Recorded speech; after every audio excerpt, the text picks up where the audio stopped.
for having me here. I appreciate it very much. I trained here at OHSU and then spent 3 years in military practice. I was active duty with the Air Force in Virginia. And that's where I trained to do C-sections. We're at a really small hospital that did a ton of OB, a bunch of overworked obstetricians, and I was the only family doctor who really wanted to deliver babies. And so I offered to take call and I offered to scrub in, and they said, by all means. Yes. And so I did lots and lots and lots of C-sections, and they said, you know, you should really just apply for privileges. And I said, okay. And so I ended up being privileged, and when I got out of the military, I kind of figured that I wouldn't want to do that, or it would be prohibitive with insurance, and it just wouldn't work.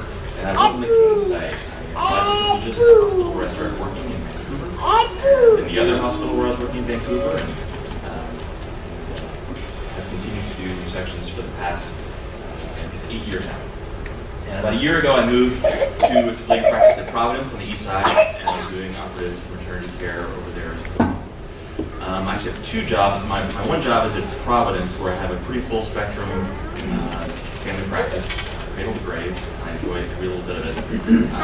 And then I'm also back in the military in the Air National Guard. I'm a flight surgeon. We have an F-15 unit up in the airport, and so I take care of the pilots up there. And the chief of aerospace medicine up there. So it's sort of another aspect of my career that's more variety, more interest, more stuff to do, for lack of a better way to put it. I try to do a little bit of academic stuff, although I can't claim that I've much of an academic career. I do take third-year students in the practice, and I do a little teaching in advanced life support and obstetrics. But the greatest part about having students in your practice, when you guys are attending, you give back again, is that they keep you current, so they come to my practice and they keep me from doing stupid things that are outdated. So that's why I can contact the students. My days are pretty broad. They're pretty typical of what you think of when you do family medicine. I have everything from well babies to sick babies to teenagers who are going through the struggles of being teenagers to young adults in childbearing years to little old folks who have substantial chronic medical needs. And I also try to do some acute care as well. I manage fractures, and I do office procedures, colposcopies, vasectomies.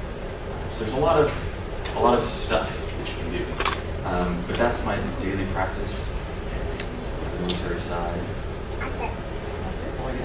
How about your family? How do you make, you have a very busy life, so how do you make it work with the family? Children? I do. I'm married. I have one each American family, 2.2 kids, no dogs. We have 2 kids. I'm very, very lucky on a family standpoint. I have an incredibly supportive spouse. She stays at home, and that works for us. A lot of colleagues who have dual working parents or dual career couple. Childless couples and all kinds of different arrangements. But my arrangement is fairly typical in the sense that I'm sort of the breadwinner, although I think we both contribute and we both feel super comfortable and happy with the way that we've negotiated our arrangement going forward. But it's true. I'm pretty busy, but I think that everybody in this room who's post-med school and residency, I think you'll find we're all pretty busy. And I think that it's a little bit of a myth, no matter what specialty you go into, that you're locked into a certain amount of time. Most of us in medical school, or we go through medical school, are type A to some extent. I think we're achievers.